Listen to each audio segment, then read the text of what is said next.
Hello and welcome. We are on to chapter 22. Oh boy, let's see what happens. Chapter 22. The Bennets were engaged to dine with the Lucases, and again, during the chief of the day, was Miss Lucas so kind as to listen to Mr. Collins. Elizabeth took an opportunity of thanking her. "It keeps him in good humour," said she, "and I am more obliged to you than I can express." Charlotte assured her friend of her satisfaction in being useful, and that it amply repaid her for the little sacrifice of her time. This was very amiable, but Charlotte's kindness extended farther than Elizabeth had any conception of. Its object was nothing else than to secure her from any return of Mr. Collins's addresses by engaging them towards herself. Such was Miss Lucas's scheme, and appearances were so favourable that when they parted at night she would have felt almost secure of success if he had not been to leave Hertfordshire so very soon. But here she did injustice to the fire and independence of his character, for it led him to escape out of Longbourn House the next morning with admirable slyness, and hasten to Lucas Lodge to throw himself at her feet. He was anxious to avoid the notice of his cousins, from a conviction that if they saw him depart, they could not fail to conjecture his design, and he was not willing to have the attempt known that its success might be known likewise. For though feeling almost secure, and with reason, for Charlotte had been tolerably encouraging, he was comparatively diffident since the adventure of Wednesday. His reception, however, was of the most flattering kind. Miss Lucas received him from an upper window, and he walked towards the house, and instantly set out to meet him accidentally in the lane. But little had she dared to hope that so much love and eloquence awaited her there. In a short time, as Mr. Collins' long speeches would allow, everything was settled between them to the satisfaction of both, and as they entered the house he earnestly entreated her to name the day that was to make him the happiest of men. And though such a solicitation must be waived for the present, the lady felt no inclination to trifle with his happiness. The stupidity with which he was favoured by nature must guard his courtships from any charm that could make a woman wish for his countenance, and Miss Lucas, who accepted him solely from the pure and disinterested desire of an establishment, cared not how soon that establishment was gained. Sir William and Lady Lucas were speedily applied to for their consent, and it was bestowed with a most joyful alacrity. Mr. Collins' present circumstances made it a most eligible match for their daughter, to whom they could give little fortune, and his prospects of future wealth were exceedingly fair. Lady Lucas began directly to calculate, with more interest than the matter had ever excited before, how many years longer Mr. Bennet was likely to live, and Sir William gave it as his decided opinion that whenever Mr. Collins should be in possession of the Longbourn estate, it would be highly expedient that both he and his wife should make their appearance at St. James. The whole family, in short, were properly overjoyed on the occasion.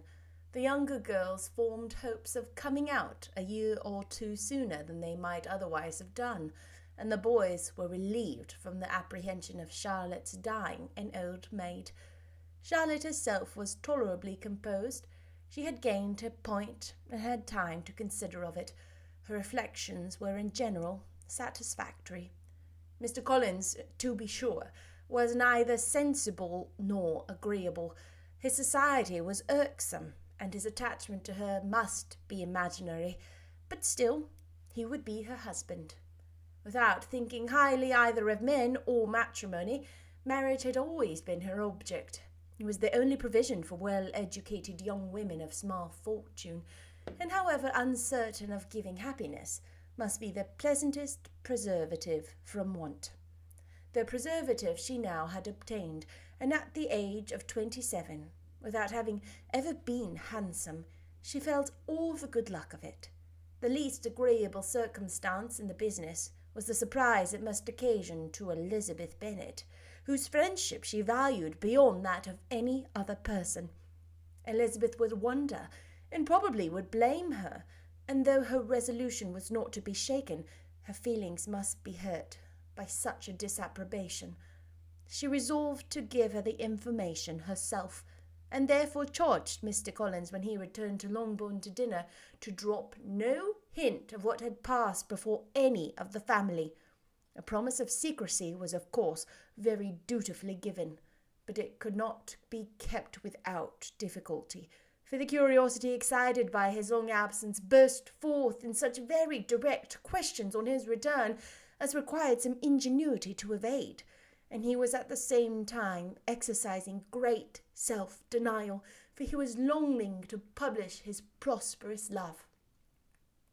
As he was to begin his journey too early on the morrow to see any of the family, the ceremony of leave-taking was performed when the ladies moved for the night, and Mrs. Bennet, with great politeness and cordiality, said how happy they should be to see him at Longbourn again, whenever his engagements might allow him to visit them. "My dear madam," he replied, "this invitation is particularly gratifying because it is what I have been hoping to receive, and you may be very certain that I shall avail myself of it as soon as possible."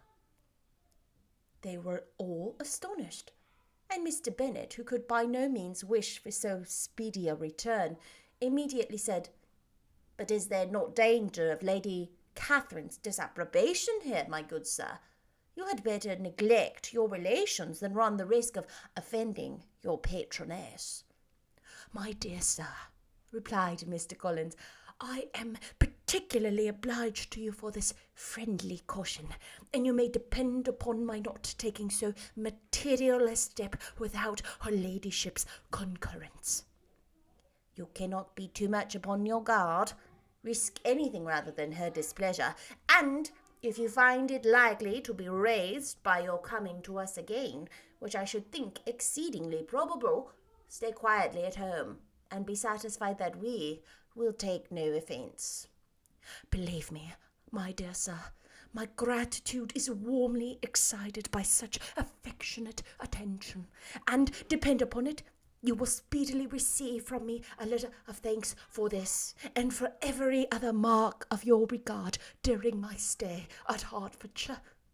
As for my fair cousins, though my absence may not be long enough to render it necessary, I shall now take the liberty of wishing them all health and happiness, not excepting my cousin Elizabeth." With proper civilities, the ladies then withdrew, all of them equally surprised that he meditated a quick return. Mrs. Bennet wished to understand by it that he thought of paying his addresses to one of her younger girls, and Mary might have been prevailed on to accept him. She rated his abilities much higher than any of the others. There was a solidity in his reflections which often struck her, and though by no means so clever as herself, she thought that if encouraged to read and improve himself by such an example as hers, he might become a very agreeable companion. But on the following morning, every hope of this kind was done away. Miss Lucas called soon after breakfast, and in a private conference with Elizabeth, related the event of the day before. The possibility of Mr. Collins fancying herself in love with her friend. Pardon me, let me try that again. The possibility of Mr. Collins fancying himself in love with her friend had once occurred to Elizabeth within the last day or two, but that Charlotte could encourage him seemed almost as far from possibility as she could encourage him herself, and her astonishment was consequently so great as to overcome at first the bounds of decorum, and she could not help crying out, "Engaged to Mr. Collins! My dear Charlotte! Impossible!" The steady countenance which Miss Lucas had commanded in telling her story gave way to momentary confusion here on receiving so direct a reproach, though, as it was no more than she expected, she soon regained her composure and calmly replied, "Why should you be surprised, my dear Lizzie? Do you not think it incredible that Mr. Collins should be able to procure any woman's good opinion because he was not so happy as to succeed with you?"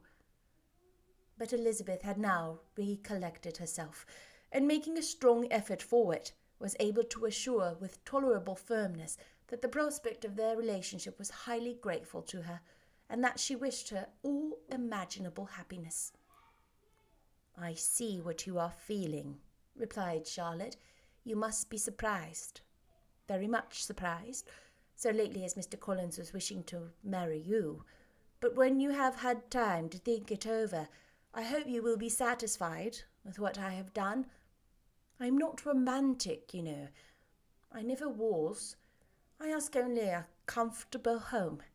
And considering Mr. Collins' character, connection, and situation in life, I am convinced that my chance of happiness with him is as fair as most people can boast on entering the marriage state." Elizabeth quietly answered, "Undoubtedly." After an awkward pause, they returned to the rest of the family. Charlotte did not stay much longer, and Elizabeth was then left to reflect on what she had heard. It was a long time before she became at all reconciled to the idea of so unsuitable a match. The strangeness of Mr. Collins making 2 offers of marriage within 3 days was nothing in comparison of his being now accepted. She had always felt that Charlotte's opinion of matrimony was not exactly like her own, but she had not supposed it to be possible that, when called into action, she would have sacrificed every better feeling to worldly advantage. Charlotte, the wife of Mr. Collins, was a most humiliating picture, and to the pang of a friend disgracing herself and sunk in her esteem was added the distressing conviction that it was impossible for that friend to be tolerably happy in the lot that she had chosen. So how fast was that? Mr. Collins is now engaged to Miss Charlotte Lucas within 3 days. And like Lizzie said, even more shocking than Mr. Collins proposing is that Charlotte accepted. And I mean, we have such a different view and circumstances these days of women being older and independent. But as Miss Charlotte described, she was 27, which is so old, right? So old. And she had no prospects. She wasn't handsome. These are her own words, that she wasn't handsome. She had no fortune. And it was a matter of securing like her safety for her future. And that Elizabeth, because while she had no fortune, at least had wit and looks, that this was her way of taking care of that, handling it. And what a strange, I mean, I know there are some cultures and practices that still practice it this way. What a strange perspective to have, don't you think, of marriage being that way, of her knowing what a ridiculous man Mr. Collins is, and still just being like, well, but I'll be comfortable, right? Okay, I will see you next time with chapter 23. Let me see. A little more about Jane and Caroline. We'll see what happens. I'll see you next time. Bye.